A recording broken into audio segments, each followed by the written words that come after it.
Jai Hind and welcome to Force Defense Academy. This is Arya Shri Solanki, your lecturate NGD guide. और आज जिस topic के बारे में हम बात करेंगे वो होगा चाइना और ताइवान रिलेटेड क्राइसिस। ठीक है, तो आपको भी पता है कि नया तो नहीं है, 1 साल होने वाला है इस पूरी सिचुएशन को जो इतना ज़्यादा टेंस हो गया है उस स्टेट पे।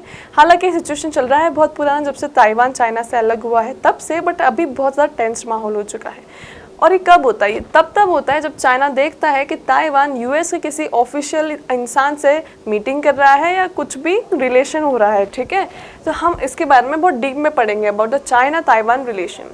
फर्स्ट ऑफ ऑल थीम पे आते हैं। तो अप्रैल 2023 में क्या हुआ था? China saw that Taiwan's president was meeting US के स्पीकर केविन मैकार्थी। ठीक है, तो ताइवान के प्रेसिडेंट कौन है? देखिए इधर, साई इंगवेन। ठीक है, तो इनके नाम थोड़े डिफिकल्ट टू लर्न हो सकते हैं मे भी आपके लिए, बट 1-2 बार पढ़ेंगे तो याद हो जाएंगे। ठीक है, तो ऐसा पहले भी हुआ था जब नैन्सी पेलोसी से मिले थे उसी टाइम के हमारे ताइवान के ऑफिशियल्स। ठीक है, तब भी चाइना ने बहुत ज़्यादा मिलिट्री ड्रिल्स कंडक्ट करवाई थी। मिलिट्री ड्रिल्स कंडक्ट करवाने से वो एरिया बहुत ज़्यादा टेंस हो जाता है और वर्ल्ड जितनी भी कंट्रीज़ होती हैं उनको ऊपर टेंशन होने लग जाती है कि यहाँ की हारमोनी बिगड़ने वाली है या बिगड़ सकती है। ठीक है, तो चाइना को हमेशा दिक्कत होती है यूएस के इंटरफेरेंस से। हालांकि यूएस ने वन चाइना पॉलिसी पे एग्रीमेंट किया है, बट चाइना ऐसा बोलता है कि यूएस ने अगर एग्रीमेंट किया है उस चीज़ पे तो ये क्यों फिर आर्म्स एंड एम्यूनिशंस और ये ड्रोन्स वगैरह जो है ताइवान को सप्लाई करता रहता है। तो that is a conflict actually which exist between China and US, और इसमें बीच में आ रहा है ताइवान। ठीक है, तो हम पूरी डिटेल में देखेंगे। China and Taiwan split after the civil war in 1949। उसके बाद से ताइवान जो है अलग सेपरेट कंट्री बन गया है, अपनी गवर्नमेंट इलेक्ट करता है।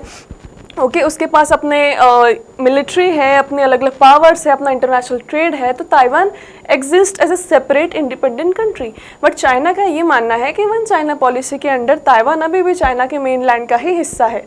ठीक है, It has elected government for years now with a functional military and flourishing international trade around the world, while China has been adamant about Taiwan being its part under the One China policy. ठीक है, तो China अभी भी Taiwan को अपना ही हिस्सा मानता है और चाइना ऐसा सोचता है कि यूएस अगर इंटरफेयर करेगा तो ताइवान और चाइना के बीच के रिलेशन बहुत ज़्यादा खराब हो सकते हैं, इसलिए वो यूएस का इंटरफेरेंस बिल्कुल भी टॉलरेट नहीं करता है। Both entities are situated in Asia and hold strategic significance for the entire world. Strategic significance क्यों? क्योंकि चाइना और ताइवान की अगर आप लोकेशन मैप पे देखेंगे तो आपको दिखेगा कि ताइवान एक छोटा सा कंट्री दिखेगा आपको चाइना के सामने बिकॉज ऑफ चाइनाज एरिया।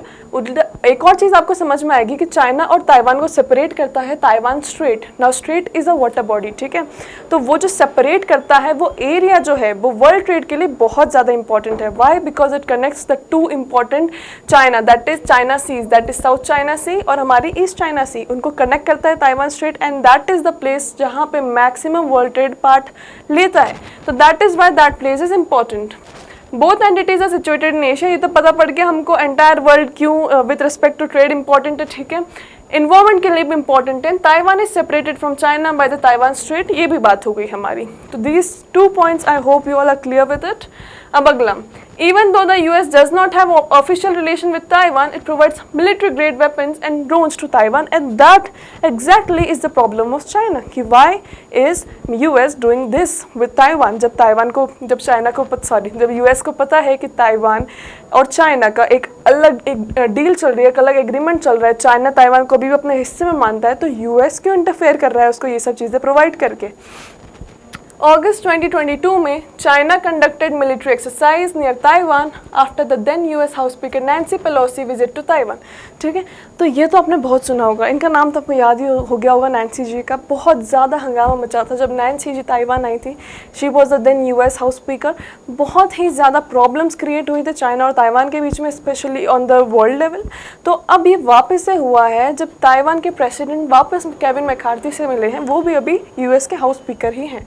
ठीक है, April 2023, China conducted similar drills for 3 days around Taiwan as a response to Taiwan President Tsai Ing-wen meeting with US House Speaker Kevin McCarthy। ठीक है, तो ये जो है सेम चीज़ें हैं, बस अब इंटेंसिटी बढ़ गई है क्योंकि चाइना बहुत ज़्यादा एग्रेसिव हो गया है, you can say like that, है ना। अब आ जाइए आगे क्या होगा, ठीक है। Military conflicts can result in the loss of lifes. आपने हमेशा देखा है कि मिलिट्री कॉन्फ्लिक्ट्स होता तो सिर्फ टेरिटोरियल एक्सपांशन के लिए है, बट एक्चुअल लॉस जो होता है वो लीडर्स को नहीं होता। एक्चुअल लॉस होता है वहाँ के लोगों को, जो लोग वहाँ रह रहे हैं, जो लोग उस पूरे ट्रबल में इन्वॉल्व है, उनको डायरेक्ट लॉस होता है और लाइफ का भी लॉस होता है, ठीक है, लाइफ, प्रॉपर्टी एंड एवरीथिंग। तो ये जो है उन लोगों के लिए बहुत ज़्यादा हार्मफुल होता है। तो लोग इस टेरिटरी की जंग में ना फंसे, ना ट्रबल में आए, उस चीज़ के लिए ग्लोबल लीडर्स को कुछ सोचना चाहिए, ठीक है। ह्यूमन राइट वायलेशन ना हो, नेगेटिव इम्पैक्ट ग्लोबल इकोनॉमी पे ना हो, इस चीज़ के लिए भी सोचना चाहिए।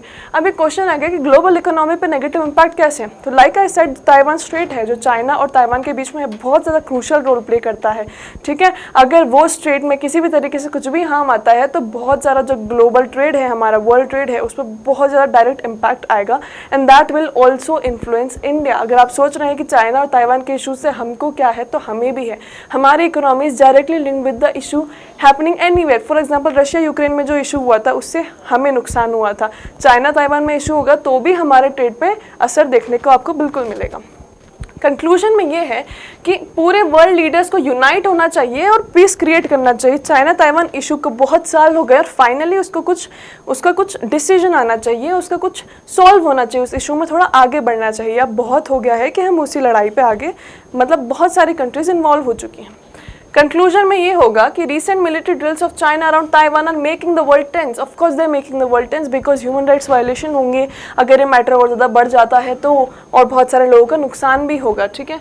World leaders must unite to establish peace between Taiwan and China and that is the most important thing, ठीक है। हम टेरिटरी के आगे भी सोच सकते हैं, टेरिटरी के आगे हम लोगों की लाइफ्स के बारे में भी सोच सकते हैं, उनके फ्यूचर के बारे में भी सोच सकते हैं और उनके नुकसान के बारे में सोच सकते हैं।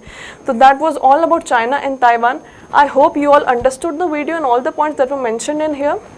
And for more such videos, subscribe to our channel. Till then, keep watching. Jai Hind.